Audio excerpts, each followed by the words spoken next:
जब मुसलमान लड़का और लड़की अपनी मस्जिद पे प्रेशर डाले कि उलमा को इकट्ठा करके नत्थी करो और उस उलमा की चेन को पार्लियामेंट हाउस पे पॉलिटिकल प्रेशर डालो, जिस तरीके से कोई बिल पास कराया जाता है और हक है जिस तरह, ये मुसलमान का काम है कि पॉलिटिकल एंटिटी बने, इस्लाम की दीवार की ईंट बने, रादर के एक डायरेक्शनलेस एक अच्छा इंसान बनना इस्लाम का काम नहीं है।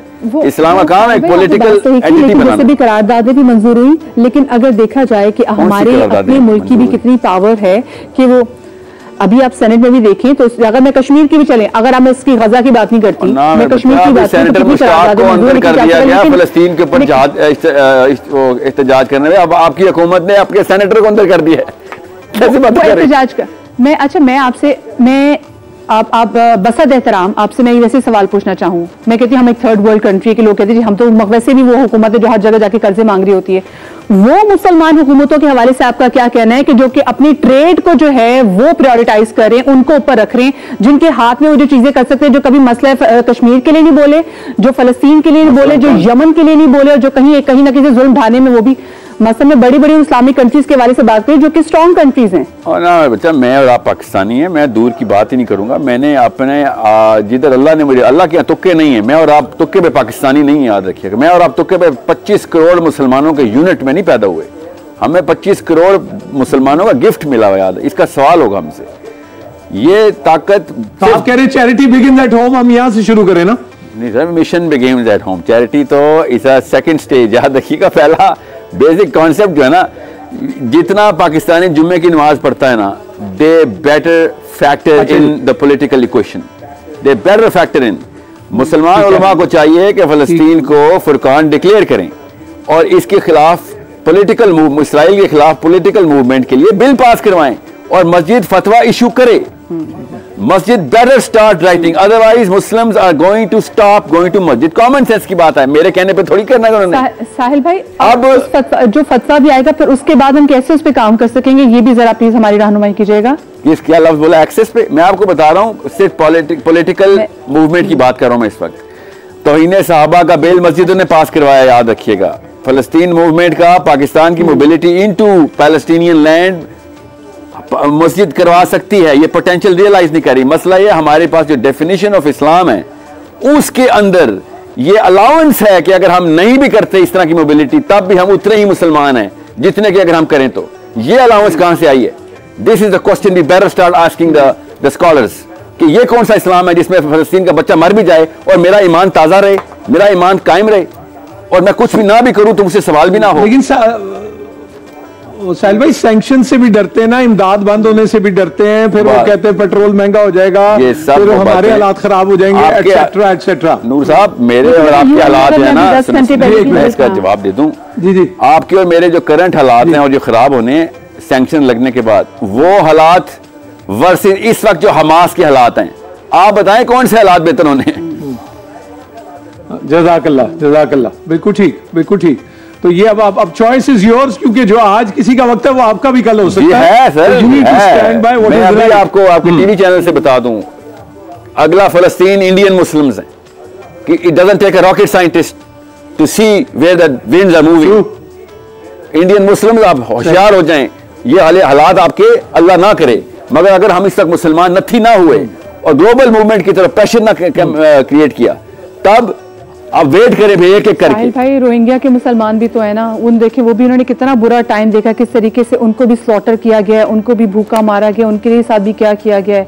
ये वो ऐसी बहुत सारी जगहों के मालिक हैं, उनकी बात भी करनी चाहिए। रोहिंग्या के मुसलमानों ने कितना सफर किया, लेकिन बात पाकिस्तान के मुसलमानों के अगले स्टेप की करनी चाहिए। पाकिस्तान का मुसलमान अगला स्टेप क्या ले? हर बच्चा बच्ची पूछ रहा है इस वक्त, हर बच्चा फलस्तीन पर रो रहा है इस वक्त, ठीक है। हमें अगला स्टेप लेना चाहिए कि इस वक्त इस्लाम के कस्टोडियंस को रियल इस्लाम की तरफ मूव करवाएं कि अपनी हुकूमत ताकत में आओ, अपनी ताकत को पहचानो।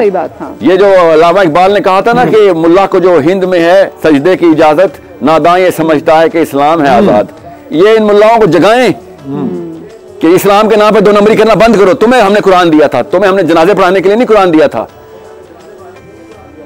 दुनिया पे फतह, अच्छा दुनिया को आपसे आपसे इजाजत लेने से पहले एक आखिरी बात पूछनी है। आप काफी इंटरेक्ट करते हैं यूथ के साथ, क्या सेंटिमेंट देखते हैं पाकिस्तान की यूथ का यूनिवर्सिटीज में, कॉलेजेस में, मदरसों में जिनसे आप? On the brink sir, on the brink. याद रखिएगा, जब बाप, घर का बाप मौके के ऊपर गायब हो जाता है ना, तो उसके बच्चे फिर रिबेलियन करते ही करते हैं। इस वक्त इस्लाम की बारी आ गई है। अल्लाह ताला ने ये टेस्ट नवाज शरीफ, इमरान खान पे नहीं डाला हुआ, ये टेस्ट उलमा पे डाला हुआ फलस्तीन का।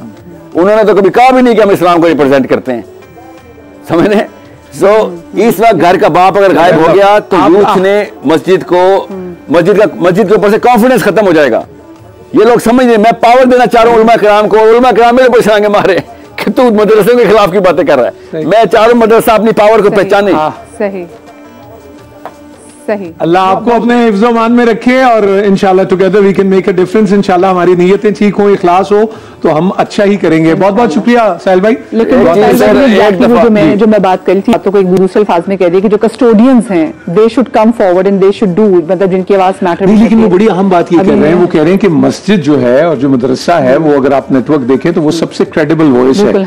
लेकिन हम सवाल ये कि वहां तो इत्तेमाल बने। अब जैसे सेनेटर मुश्ताक की वो बात कर रहे हैं, अगर एहतजाज करके दफा 144 की खिलाफ वर्जी होगी, वो अंदर हो गए, तो इसका मतलब है कि हम तो जरा, मेरे ख्याल से जमात इस्लामी के यहाँ पे जितने बड़े गाजा के लिए, फलस्तीन के लिए इज्तिमा हुए हैं, हमने उनको तो नहीं देखा, उनकी गिरफ्तारी में। ऐसा बात नहीं है कि जो उनके खिलाफ आवाज उठा रहा है, तो मैं इस बात को यहाँ पे निगेट करना चाहूंगी। किसी भी किस्म के बात, गलत बात मेरे प्लेटफॉर्म से जाए, मैं कभी भी नहीं चाहूंगी, माजरत के साथ भी। लेकिन हम देखिए जमात इस्लामी कितने बड़े, उन्होंने हर जुमे को कितने बड़े इज्तिमा किए हैं। हमने तो नहीं देखी कि ऐसी कोई बात, कोई स्पेसिफिकली अगर आप बोलते किसी जमात से, तो वो मैंने उनके तो और बहुत सारे लोगों को किए हैं, तो ऐसी बात कहीं आपको मतलब हम वैसे घबराते डरते नहीं है किसी से, मतलब हमारे आप देखें दुनिया भर में, मतलब आपने टाइम स्क्वायर पे कभी इतना बड़ा इज्तिमा देखा है, इतना बड़ा प्रोटेस्ट देखा है? आपने यूके में, आपने लंदन में कभी आपने, उन्होंने किस तरीके से वहां की सर्विसेज जाम कर दी हैं, वहां पर ट्रैफिक पूरी जाम कर दी है, और यूथ इतने बड़े पैमाने पे निकली। But still at the end of the day हम तमाम तो लोग, अभी यूएन में भी देखिए, पाकिस्तान ने वहां पे भी जो सुबह, ये 10 अभी की बात कर रही हूँ मैं, आप अभी 10 घंटे पहले डॉन में एक जो खबर नशर हुई, उसमें जाके पढ़ भी सकते हैं कि कैसे यूएन में पाकिस्तान ने कहा कि जी सीज़फायर फौरन होना चाहिए। हम अपनी वक्त में तो काम कर रहे हैं, लेकिन वही बात, द कस्टोडियंस जो बड़े बड़े इस्लामी ममालिक के, जो कभी कश्मीर पे नहीं बोले, जो कभी रोहिंग्या के मुसलमानों पे नहीं, मतलब आप में से कितने लोग जानते हैं कि रोहिंग्या में मुसलमानों का क्या हाल हो रहा है? यूएई, सऊदी अरब और उस हवाले से बात कर रही है कि देखिए अपने ट्रेड टाइज को साइड पे करके ये सोचें कि हाँ हमने, और मैं यमन के भाइयों को भी मैं तस्करा ना करूं तो कितनी बड़ी ज्यादती की स्टैंड तो हुसी बागियों ने लिया हुआ जी, वो करते हैं और वो सारा वो सिलसिला, आप देखें ना। और लेकिन जो बड़े बड़े लोग खामोश बैठे हैं, तो मुसलमानों को सीखना होगा अपने माजी से और अपने वो एक हुस्ने, मैं क्या कहूँगा, एक शेर में आसान कर देती हूँ कि चिराग सबके बुझेंगे, हवा किसी की नहीं। तो ये जरा आप जहन में रखिएगा कि आहिस्ता आहिस्ता जो है वो नौबत कहाँ तक पहुंचेगी। खैर मूड थोड़ा बहुत चेंज करते हैं जी, हम जरा करते हैं किचन का रुख कर लेते हैं। वहाँ पे हमारे साथ नाजिया मौजूद है। अस्सलाम वालेकुम नाजिया। वालेकुम सलाम। कैसी? ठीक ठाक है? बिल्कुल ठीक ठाक, खैरियत से हूँ। नाजिया आज क्या बनाने जा रहे हैं हम, ये बताइए। आज मैंने जो बनाया है वो बनाया है हरे मसाले का टिक्का। और जो डाइट करने वाले हैं वो भी आराम से इसको खा सकते हैं, क्योंकि इसको सबसे पहले तो मैंने क्या किया कि चिकन के मैंने पीसेस बहुत बड़े तिक्के के पीस नहीं लिए। एक चिकन के तकरीबन 8 टुकड़े जो है, 8 पीसेस जो है वो करवा दिए, और उसके बाद काली मिर्च नमक में इसको बॉईल कर दिया। बॉईल करते हुए हमने एक मसाला बनाते हैं जिसमें डलता है पुदीना, धनिया, हरी मिर्च, दही और लहसुन। आप काली मिर्च अगर और मजीद डालनी है तो डाल लें, नमक और जीरा, और साथ में इसको जो हमने ब्लेंडर में ब्लेंड कर दिया। फिर पकते हुए इसमें हमने ऐड ऑन कर दिया। जब ये बन जाएगा, मसाला थोड़ा जो है वो साइड छोड़ने लगेगा, आपने 1 चम्मच ऑयल डालना है और हल्का सा उसको जो है ना बस शैलो फ्राई कर दें। That's it and it's done. हम इसको किसी पेपर के ऊपर रख के वो एयर फ्राई भी कर सकते हैं? हाँ बिल्कुल कर सकते हैं, बिल्कुल। एयर फ्राई में ज्यादा टाइम लगता है, इसमें यह कि आपकी इलेक्ट्रिसिटी भी ज्यादा खर्च होती, गैस है तो आप, या अगर गैस है तो, वरना ये कि इलेक्ट्रिक चूल्हे में भी जो है ना इजीली ये जल्दी मतलब बन जाता है। मुझे लगता है एयर फ्रायर थोड़ा सा बिजली ज्यादा खर्च करता है। इसके अलावा जालमू गैस, तो सहरी के टाइम भी गैस नहीं आ रही थी, इतनी मुश्किल से रोटी पकती है। अच्छा, एक आजकल चीज और हो रही है, मुझे समझ नहीं आ रही, गैस की आवाज आती है, गैस नहीं आ रही, ये क्या चक्कर है? गैस की भी आवाज आ रही है? हाँ, आवाज आ रही है, मैं ऑन करना चाहती हूँ, बिल्कुल सही कह रही है। ये मैं हैरान हूँ, ये क्या हो रहा है, ये क्या था, मुझे नहीं समझ आ रहा है, इस पे जरूर रिसर्च करनी चाहिए। अच्छा, हमने वैसे ना इसमें कोई शक नहीं, हमने अपने जो गैस के वसाइल बड़े बेतरती से उसको इस्तेमाल किया, हमने CNG वो भी गैस और सारा कर लिया। फिर अक्सर आपने घरों में देखते कि चूल्हों में देयर वाज अ टाइम कि आप कहते हैं मुझे तीली और जलानी न पड़े, चूल्हा हल्की आंच पे चलता रहे। मुसद्दिक मलिक साहब हमारे वफाकी वजीर तो हैं पेट्रोलियम और इसके कुदरती वसाइल के, तो जो मौके गए तो एक चीज और मैं कहूंगी कि ना कुछ मेरे फ्रेंड्स हैं जिनके गैस के बिल इस्लामाबाद में बहुत ज्यादा आए, लाहौर में। जब मैंने से पूछा, मैंने कहा तुम लोग सारा डे और नाइट गीजर चला के रखते हो? उन्होंने कहा हाँ।